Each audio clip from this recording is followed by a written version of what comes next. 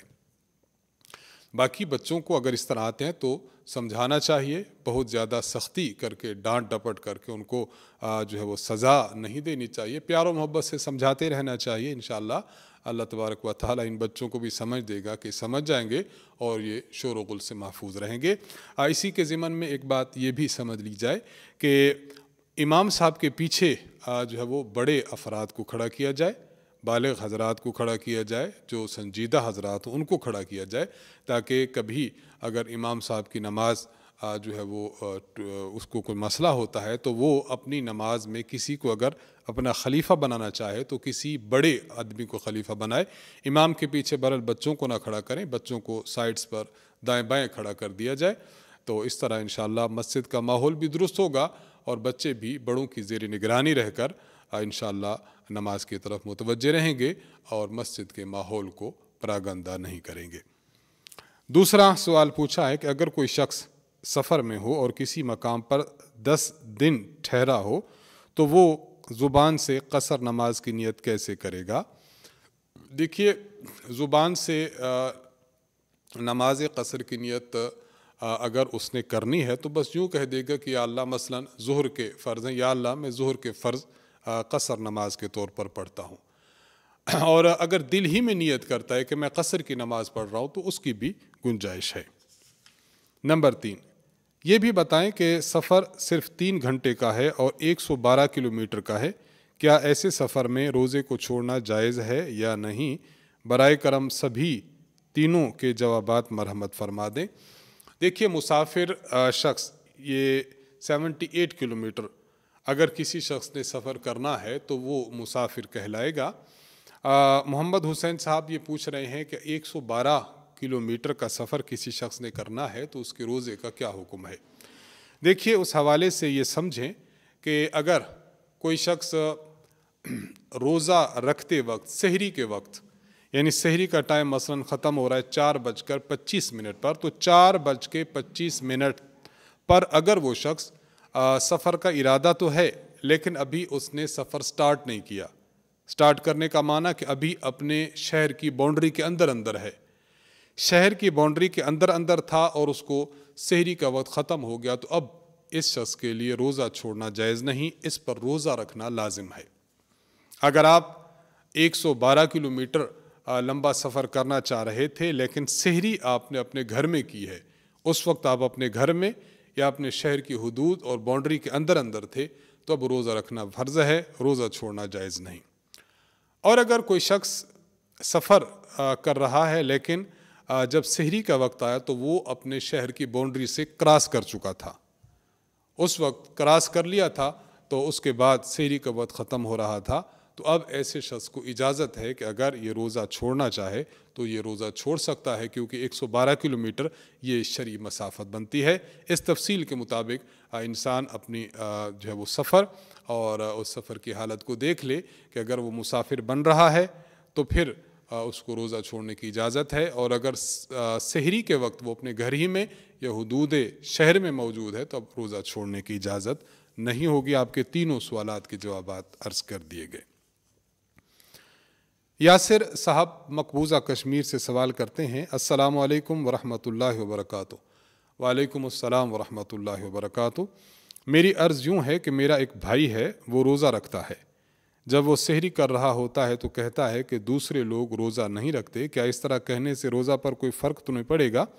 برائے کرم جواب دے کر شکریہ کا موقع دے۔ دیکھیے، اس طرح کہنے سے روزہ پر تو کوئی فرق نہیں پڑے گا، البتہ یہ بات ذہن میں رکھنی چاہیے کہ یہ کہنا دوسرے لوگ روزہ نہیں رکھتے تو اس کہنے میں کوئی قباحت نہیں ہے۔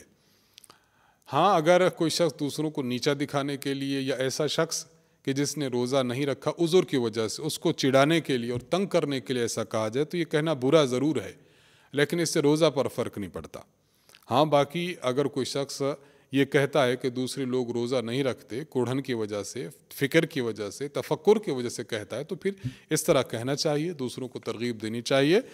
خلاصہ یہ کہ اس طرح کہنے سے بہرحال آپ کے بھائی صاحب کے روزے پر کوئی فرق نہیں پڑا، اس لیے اطمینان رکھیے۔ محمد عدنان صاحب انڈیا سے سوال کرتے ہیں کہ تراویح میں قرآن کا کچھ حصہ چھوٹ گیا یا کچھ غلط ہو گیا تو اسے کیسے دہرائیں؟ اگر قرآن کریم کا کوئی حصہ چھوٹ گیا ہے تو پھر اس کو اگلی رکعت میں دہرا لیں، وہاں پر پتہ نہیں چلا کسی اور تراویح میں دہرا لیں، وہاں بھی نہیں پتہ چلا تو ایک دن نہ پتہ چلا دوسرے دن کسی نے بتایا تو دوسرے دن دہرا لیا جائے، تو جو حصہ چھوٹ گیا ہو اس طرح دہرا لیا جائے، اور جو حصہ غلط ہو گیا تو غلط جو حصہ ہو گیا اس کو بھی تصحیح وہیں پر کر لی جائے یا تصحیح دوسرے دن کر لی جائے۔ باقی یہاں پر یہ بات ذہن میں رکھی جائے کہ جس حصے میں غلطی ہوئی ہے اگر وہ غلطی ایسی ہے جس سے نماز فاسد ہو جاتی ہے تو پھر تو آپ کو پوری کی پوری تراویح میں جو قرآن کریم آپ نے پڑھا ہے وہ سارا دہرانا پڑے گا، اور اگر غلطی ایسی ہے جس سے نماز فاسد نہیں ہوتی تو بس اسی آیت کو اگر دوبارہ پڑھ لیں تب بھی درست ہے، اور اگر وہ پڑھ لی گئی اور دوبارہ بعد میں آپ کو یاد نہ آئی کہ کون سی آیت تھی تو پھر وہ ہو گئی، بس اب توبہ اور استغفار کریں۔ ناصر احمد صاحب آپ سوال کرتے ہیں السلام علیکم ورحمۃ اللہ وبرکاتہ۔ وعلیکم السلام ورحمۃ اللہ وبرکاتہ۔ میرا سوال یہ ہے کہ اگر 3 رکعت نماز تراویح ہو جائے بھولے سے، یہاں تک کہ کسی نے لقمہ بھی نہیں دیا اور امام نے سجدہ سہو بھی نہیں کیا، تو اس صورت میں کیا کیا جائے؟ برائے مہربانی جواب عنایت فرمائے، جزاک اللہ خیرہ۔ 3 رکعت اگر امام صاحب نے پڑھا دی ہیں تو اس کی 2 صورتیں ہوں گی۔ ایک صورت تو یہ ہوگی کہ امام صاحب نے 3 رکعتیں پڑھائی ہیں اور درمیان میں قعدہ نہیں کیا، تینوں اکٹھی پڑھا دی ہیں۔ اگر امام نے ایسی رکعتیں پڑھائی ہیں تو اس طرح تراویح نہیں ہوئی، وقت موجود ہے تو 2 رکعت کا اعادہ کر لیا جائے، اور اس طرح جو اکٹھی 3 رکعت پڑھا دی گئی ان میں جو قرآن کریم پڑھا گیا تینوں رکعتوں میں اس قرآن کریم کا اعادہ کرنا بھی لازم ہے، وگرنہ آپ کا مکمل ختم قرآن نہیں ہوگا۔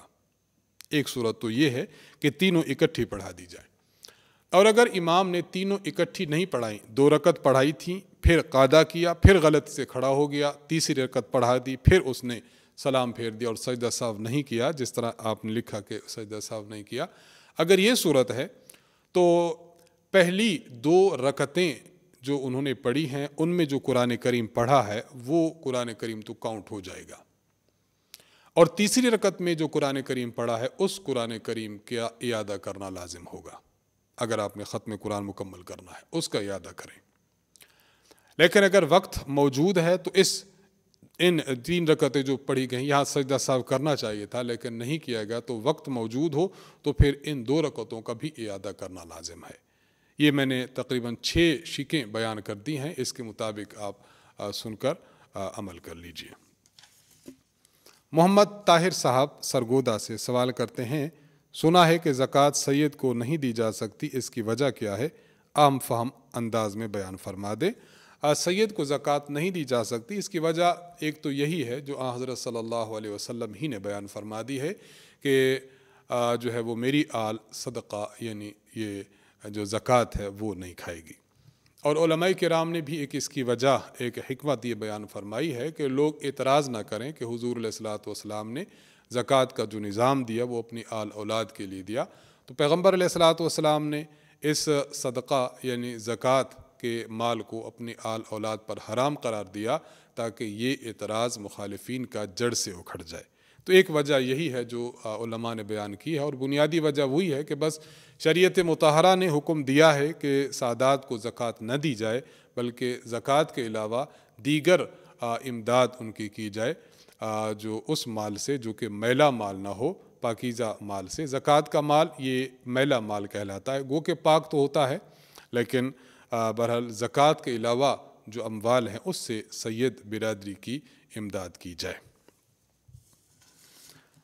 ناصر محمود صاحب چکوال سے آپ سوال کرتے ہیں، 2 سوال ہیں آپ کے۔ امام صاحب نے پہلی رکعت میں 1 آیت چھوڑ دی تو اب اس کی تلافی کیسے ہو؟ کیا پورا رکوع دوبارہ پڑھنا ہوگا یا صرف اسی آیت کی تلاوت کافی ہے؟ صرف اسی آیت کی تلاوت کافی ہے۔ اگر آپ کو اسی رکعت میں معلوم ہو گیا کہ فلاں آیت رہ چکی ہے یا مقتدیوں میں سے کسی سامع نے بتا دیا کہ یہ آیت رہ چکی ہے تو امام صاحب بس اسی آیت کی تلاوت کر لیں۔ اگر اس رکعت میں معلوم نہ ہو سکا بلکہ دوسری رکعت میں معلوم ہوا تو دوسری رکعت میں کر لی جائے۔ بعد میں کسی دن معلوم ہوا کہ فلاں آیت رہ چکی تھی تو بعد کے کسی دن میں اس آیت کو دہرا لیا جائے، اس طریقے سے چھوٹی ہوئی آیت کو انسان مکمل کر سکتا۔ دوسرا سوال پوچھا ہے کہ ہمارے امام صاحب نے 15 رمضان کو اختتام قرآن کرنا ہے، بعض لوگ سمجھتے ہیں کہ ایک مرتبہ سن لیا تو بعد میں تراویح پڑھنا ضروری نہیں ہوتا، اس کی وضاحت فرما دے۔ دیکھیے یہ واقعتاً یہ بعض لوگ یہ بہت غلط فعل سر انجام دیتے ہیں، مثلاً وہ 10 دن میں، 15 دن میں، 7 دن میں، 20 دن میں بس انہوں نے کسی امام کے پیچھے ایک مرتبہ قرآن کریم سن لیا تو اس کے بعد وہ تراویح نہیں پڑھتے۔ ان لوگوں کا کہنا یہ ہوتا ہے کہ بس تراویح میں ایک ختم قرآن کا سننا یہ سنت ہے، اس کے علاوہ نہیں۔ اس لیے بات اچھی طرح سمجھ لینی چاہیے کہ یہاں دو باتیں الگ الگ ہیں۔ نمبر 1 تراویح میں قرآن کریم سننا، نمبر 2 پورا مہینہ 20 رکعت تراویح پڑھنا۔ تراویح میں قرآن کریم پڑھنا اور سننا یہ مستقل سنت ہے، اور پورا مہینہ 20 رکعت تراویح پڑھنا یہ مستقل سنت مؤکدہ ہے۔ لہٰذا جو شخص ایک مرتبہ قرآن کریم پڑھ لیتا ہے اس نے ایک سنت پر تو عمل کر لیا، لیکن صرف 15 دن پڑھنے کے بعد باقی 15 دن، باقی 10 دن، باقی 5 دن وہ تراویح کو چھوڑ دیتا ہے تو یہ سنت مؤکدہ کا تارک ہوتا ہے، اس کو گناہ ملے گا۔ اس لیے ان دو باتوں میں فرق کرنا چاہیے کہ دونوں باتیں الگ الگ ہیں، ایک دوسرے کے تابع نہیں ہیں۔ احمد صاحبہ کراچی سے آپ سوال کرتی ہیں کہ جب انسان آیت سجدہ پڑھے تو سجدہ کس طرح کرے، اس کا طریقہ بتا دیں، اور کیا چند سجدے اکٹھے بھی کیے جا سکتے ہیں؟ جب کوئی انسان آیت سجدہ پڑھتا ہے تو آیت سجدہ پڑھ کر وہ شخص سجدہ جو کرے گا اس کے لیے جو بنیادی بات ہے وہ یہی ہے کہ جو شرائط نماز کی ہوتی ہیں، یعنی اس کے لیے جسم کا پاک ہونا، کپڑوں کا پاک ہونا، باوضو ہونا، قبلہ رخ ہونا، جو شرائط وہاں نماز کی ہیں وہ شرائط یہاں پر سجدہ تلاوت میں ہوں گی۔ آپ نے ایک آیت سجدہ تلاوت کی ہے، اب اس کے بعد سجدہ کیسے کرنا ہے؟ اگر آپ کھڑے ہو جائیں، کھڑے ہو کر آپ اللہ اکبر کہہ کر آپ سجدہ میں چلے جائیں، وہاں آپ نے 3 مرتبہ سبحان ربی الاعلیٰ پڑھنا ہے، اس کے بعد آپ اٹھ آئیں، یہ آپ کا سجدہ ہو گیا۔ اور اگر کوئی شخص بیٹھا ہے، بیٹھے ہوئے اللہ اکبر کہہ کر سجدے میں چلا جاتا ہے اور 3 مرتبہ سبحان ربی الاعلیٰ کہتا ہے تب بھی اس کا سجدہ ہو جاتا ہے۔ افضل یہ ہے کہ کھڑے ہو کر اللہ اکبر کہہ کر سجدہ کرنا چاہیے، اور دوسرا اس کا درجہ یہ ہے کہ بیٹھے بیٹھے اللہ اکبر کہہ کر سجدے میں چلے جانا چاہیے، تو آپ کا سجدہ تلاوت ادا ہو جائے گا۔ اور جو ہماری بہن کا دوسرا سوال ہے کہ کیا چند سجدے اکٹھے بھی کیے جا سکتے ہیں، تو جی ہاں کیے جا سکتے ہیں، اس میں کوئی حرج کی بات نہیں، لیکن بہتر یہی ہے کہ انسان جب سجدہ تلاوت کرے تو فوراً سجدہ کر لے تو اچھا ضرور ہے، مبادا کہ اس کو زندگی ملتی ہے یا نہیں ملتی اور یہ سجدہ اس کے ذمہ ہی نہ رہ جائے، اس لیے بہتر تو یہ ہے کہ فوراً کر دیا جائے۔ اور اگر کوئی شخص تلاوت ایک لمبی مقدار کر کے اکٹھے ہی سجدے وہ ایک مقام پر، ایک جگہ پر، ایک وقت میں کر لے تو اس کی بھی گنجائش ہے اور یہ بھی جائز ہے۔ فیاض احمد صاحب بنو سے سوال کرتے ہیں، السلام علیکم مفتی صاحب۔ وعلیکم السلام ورحمۃ اللہ وبرکاتہ۔ میرا سوال رمضان کے متعلق تو نہیں لیکن بہت اہم ہے۔ المحنت علی المفند میں سوال نمبر 23 میں ایک عبارت ہے جو سمجھ نہیں آ رہی، وہ عبارت یہ ہے، وَهُوَ مِنَ الْأَكَاذِيبِ الَّتِي اِفْتَرَاهَا إِلَّا بِالسِّتَّةِ الدَّجَّالُونَ۔ صحیح کیا ہے؟ برائے مہربانی جلدی بتائیں، میں نے چند علماء سے پوچھا لیکن تشفی نہیں ہوئی۔ دیکھیے المحنت علی المفند جو کتاب ہے حضرت مولانا خلیل احمد سہارنپوری رحمہ اللہ نے لکھی ہے، آپ کے خدمت میں ہم عرض کرتے چلیں کہ اس کتاب کو استاذ محترم حضرت متکلم اسلام مولانا محمد الیاس گھمن صاحب دامت برکاتہم نے نئے ترجمہ اور حاشیہ کے ساتھ اور عبارت پر اعراب کے ساتھ جو ہے وہ شائع فرمایا ہے۔ کتاب میں آپ کی خدمت میں لے کر آیا ہوں المحنت علی المفند کے نام سے۔ سوال نمبر 23 میں جو مقام آپ کہہ رہے ہیں، صحیح عبارت کیا ہے؟ استاذ محترم نے اپنی اس کتاب میں صحیح عبارت کو لکھا ہے۔ جو آپ نے اعراب لگا کے عبارت بھیجی، اعراب یوں نہیں ہے، بلکہ اعراب اور عبارت ویسے ہے جیسے استاذ محترم نے نقل فرمائی ہے۔ میں عبارت آپ کی خدمت میں پڑھ دیتا ہوں تاکہ یہ بات واضح ہو جائے۔ عبارت یہ ہے کہ وَهُوَ مِنَ الْأَكَاذِيبِ الَّتِي افْتَرَاهَا الْأَبَالِسَةُ، یہ لفظ الا بالستہ نہیں ہے بلکہ لفظ ہے الابالسہ الدجالون الکذابون۔ لفظ ابالسہ یہ ابلیس کی جمع ہے، اور اس کا ترجمہ یہ ہے کہ نیز آپ رحمۃ اللہ علیہ یعنی حضرت مولانا رشید احمد گنگوہی رحمہ اللہ کا تذکرہ ہو رہا ہے، یہ آپ رحمۃ اللہ علیہ پر بالکل جھوٹ بولا گیا ہے، اور یہ ان جھوٹے بہتانوں میں سے ایک ہے جو جھوٹے شیاطین دجالوں نے محض دشمنی کی وجہ سے اپنی طرف سے گھڑے ہیں۔ تو یہ لفظ الا بالستہ نہیں ہے بلکہ الابالسہ ہے جو ابلیس کی جمع ہے۔ اب عبارت انشاءاللہ درست اور مستقیم ہو جائے گی۔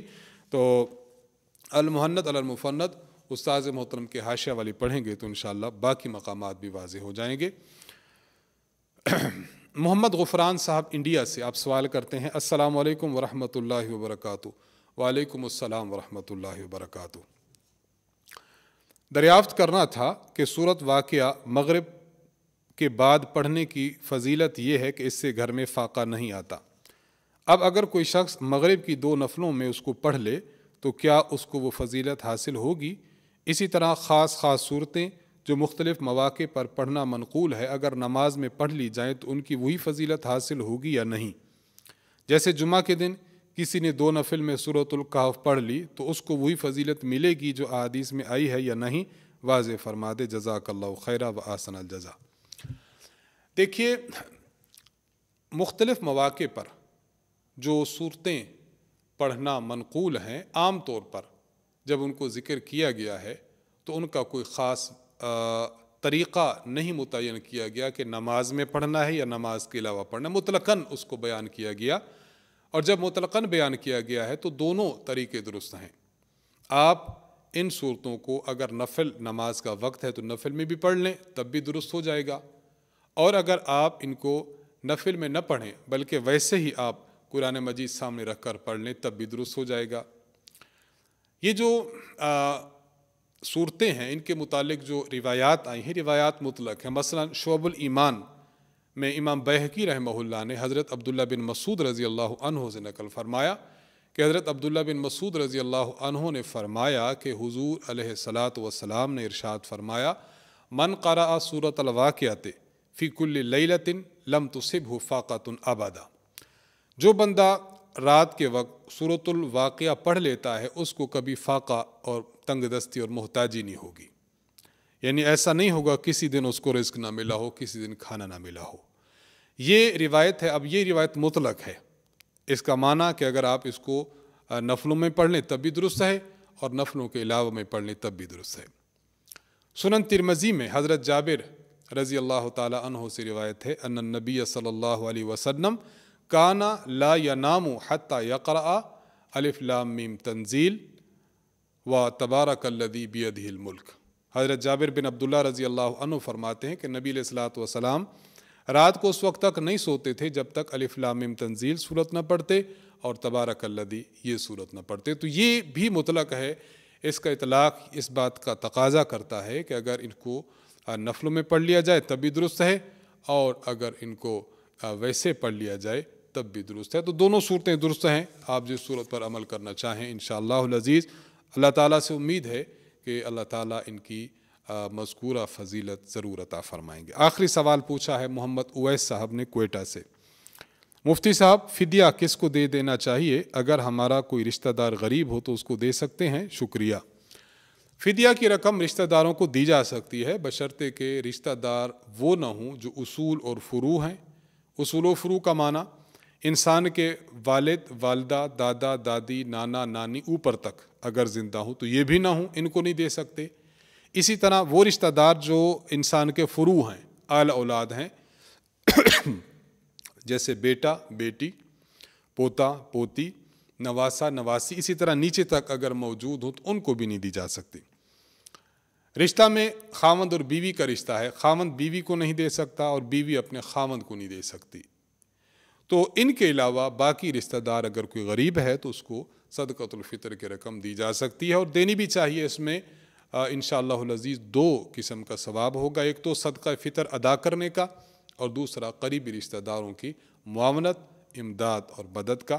انہی سوالات کے جوابات کے ساتھ ہماری اس نشست کا اختتام ہوتا ہے۔ اللہ تعالیٰ سے دعا ہے کہ اللہ تعالیٰ ہمیں شریعت مطہرہ پر سمجھ کر عمل کرنے کی توفیق بخشے۔